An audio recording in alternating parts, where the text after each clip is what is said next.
Hello FPL lovers, welcome to another video on the channel. Today we will discuss how you can improve your rank in Fantasy Premier League. Fantasy Premier League is essentially a game of probability. Certain players and teams are expected to score more than others in a fixture, and the best you can do is to get as many of these in your team at the right time. It has grown to massive proportions in recent years, with over 7 million people from all over the world playing the ever-popular game. It's also an extremely competitive game too, however, and it takes football knowledge, strategy, and pure luck to excel at it. The sooner you understand that, the better you will get at FPL. Similarly, you need to start looking at your FPL assets as investments. Risk management is a big part of that. As much as we can try as FPL managers to predict the future, you have to remember that these are human beings out there, and there are random events that can affect outcomes. Refereeing decisions, weather, etc. can all have an impact, and all we can do is put ourselves in the most probable position to take advantage. Don't beat yourself up if things didn't play out as expected, that's why we love football. Keeping that in mind, today I will show you some basic as well as some pro tricks that will get you one step ahead of your rivals. And before we start the video, please subscribe the channel and do hit the bell icon to get the notification. With that being said, let's get started. Don't pick a balanced side. You're not a real manager, you're not sending a squad out to win on the weekend. You're looking to accumulate as many points as possible, so it's important that you select the most effective players to that end. Having a quality goalkeeper is very important for your FPL team, but it's not splashing the cash on an expensive goalkeeper. Buying a premium goalie will undoubtedly bring you points, but it takes up one of the 3 valuable spots of a quality team, and the extra money is better spent elsewhere. You want to look for the best value possible when looking for a shot stopper.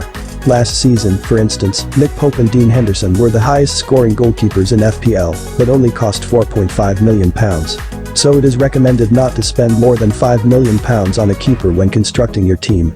Avoid defensive midfielders such as N'Golo Kanté or hard-working forwards like Roberto Firmino, who, while excellent in their own right, don't bring in a lot of returns. Focus on the players who are most likely to get points via goals, assists, clean sheets and, in the case of goalkeepers, saves. Pick players who are certain to start. This may sound obvious, but you want a starting's eye that is going to be as nailed on as possible to start each and every game. Too many FPL managers pick players in the hope that they will get minutes, rather than know they are a certainty. This is what makes Manchester City assets so frustrating. The Pep roulette ensures that we will all be burned at some point or another for owning one or more of their brilliant footballers. But in general, it is wise to make sure a player is more than likely going to start before adding them to your team. Don't leave too much value on your bench. These players are on your bench for a reason. You don't think they're good enough for your team. So why pump a significant amount of your budget into them? As touched upon in the previous point, rotation is always a concern, but there is no point having valuable assets on the bench as a contingency. Fill the bench with budget fodder, so long as they are likely to play to make your starting's eye as strong as possible. Plan ahead by looking at future fixtures. Although the Premier League can be an unpredictable league, planning ahead is essential in FPL. Look at which teams have the best fixtures over the next month or so to get an idea of which players you want to focus on. This will help you make smarter transfer decisions over the long term, rather than reacting to the most recent happenings in the league. Of course, you don't need to stick to a plan based on fixtures too rigidly.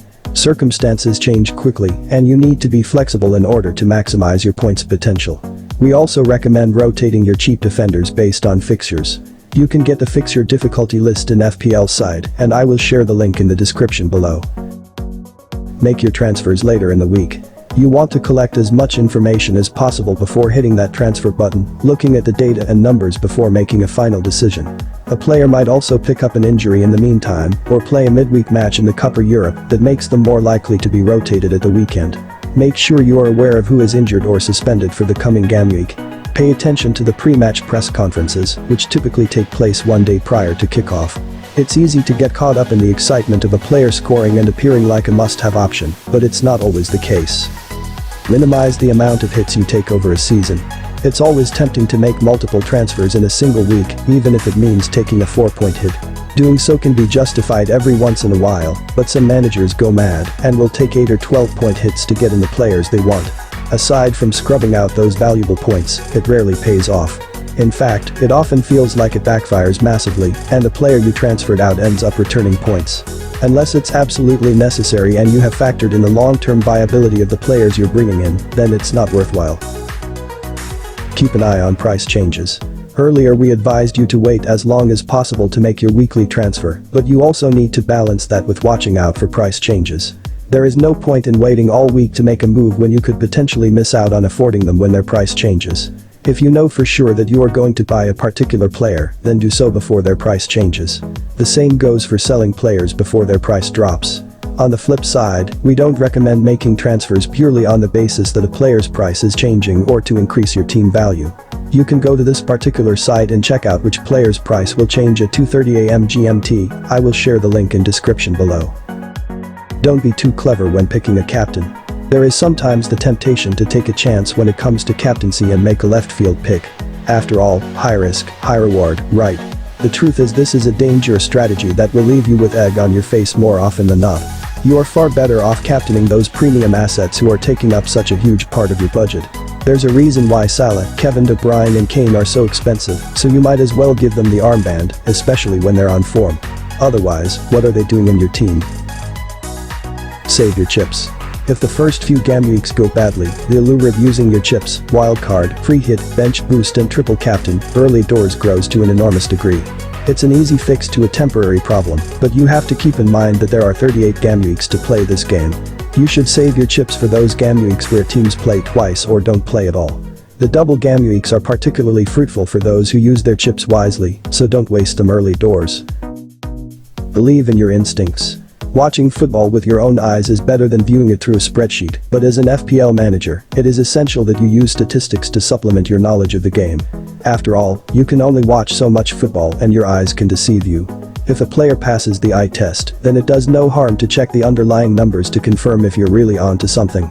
It used to be quite difficult to find publicly available football data, but now there are a whole host of excellent websites offering the best of data for free. Stats such as big chances, shots inside the box, expected goals and expected assists plays an important role.